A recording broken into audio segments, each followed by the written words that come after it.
Good morning, mighty Mustangs and mighty families. It's time for the Jammin' Minute.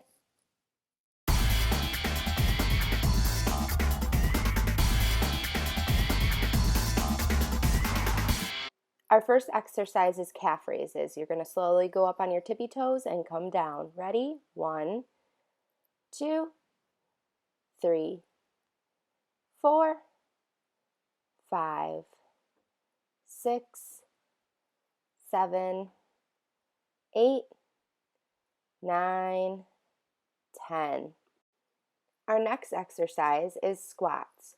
Put your feet hip width apart and you're going to sit back like you're sitting in a chair. Ready? 1, 2, 3,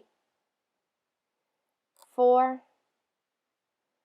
5, 6, 7, 8, 9, 10.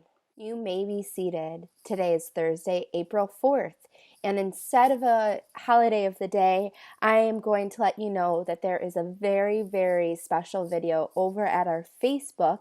The link is down below. Go check it out. It's a special message from different teachers and staff from School 25 to all of you out there. Yesterday's answer was a nose.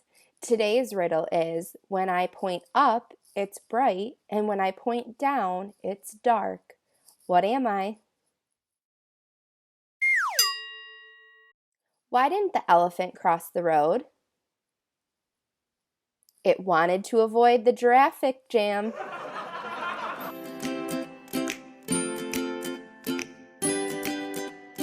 Hi everyone, I hope you're well. As always, I'm thinking about you and missing you a lot. So today for our mindfulness activity, I wanted to focus on talking about a feeling.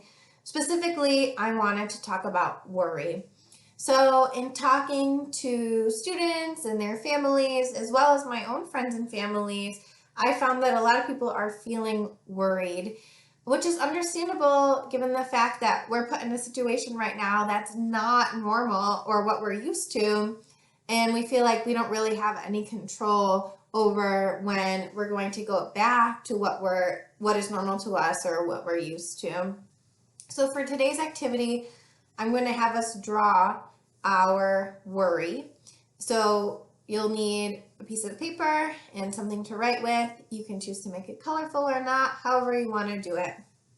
So the reason I want to have us draw our worry, and I know that seems kind of like a silly activity to do because what does worry even look like, is that I want us to try to take our worry that's inside of us and get it out of us in some way. And so I thought a creative way to do that would be by drawing our worry. And so every person's worry is different from the next person's worry. So some people's worry might feel big or more scary. Some people's worry might be small or maybe more sad. So your worry can look completely different than the picture that I show you of what my worry is going to look like, because it just depends on how it feels to us. And so we'll start by drawing your picture of worry, and then I'll show you my example, and then we'll talk a little bit about what to do with our worried feelings. Okay? So go ahead, get to drawing your worry, and when you're done, you can look at my example. Okay.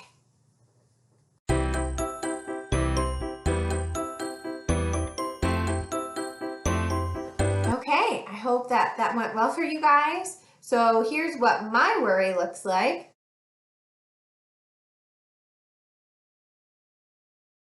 So my worry is kind of like a Pac-Man, but with teeth, because he's a little scarier, and he's gobbling up kind of all those nicer feelings that I feel, like happiness and calm, because my worry kind of takes those feelings away. And my worry is kind of all scribbly because my worry sometimes feels jumbled and it's like something that I can't control fully. So he's kind of all over the place, which is sometimes how my worry feels. So to kind of get my worries in check and make sure that we are feeling those happier feelings as much as we can, I wanted to give you some strategies that you could use if you're feeling a little worried and a little less mindful. So, one thing that you can do is talk to people who you live with, your parents, your grandparents, any trusted adult in your house, or siblings, even. Or if you've been talking with people on the phone, someone you could talk to on the phone who you feel comfortable talking to, and just kind of let them know what you're feeling. Or you could practice one of our mindfulness activities that we've been talking about. So, practice some gratitude, or practice your deep breathing, practice some muscle relaxation, practice some coloring, try to be creative, practice kind of getting some of those more happy feelings or more comfortable feelings to the forefront so that we're kind of pushing our worry out of us, just like we did with our picture. We will talk a little bit more about worried feeling as we continue to be home, because I think that it's a feeling that a lot of you may be feeling and is hard to deal with sometimes. So, but for now, I hope that getting it out on paper helped a little bit. And guys, well, again, I hope you're doing well. Have a great rest of your day. Miss you tons. Bye. Hello everyone, this is Mrs. Braddix, your friendly neighborhood sign language interpreter, bringing you the sign of the day. How do you tell somebody that you love them? Well, there's a couple of different ways that you can. You've probably seen this one. I love you. I love you. That's one way you can say it. But then there's another way, a more familiar way that you would say to your mom or your dad or a brother or sister, and that's I love you. And this sign, I love you, comes from the three letters that start the words I love you. I, L, and Y. I, L, Y. If you put them all together, you have I love you. There's your I. Here's your L. And here's your Y. All together, I love you. And if you shake it a little bit, it means you really love somebody. I love you. Thank you, everybody. I love you. And I will see you again soon. Bye.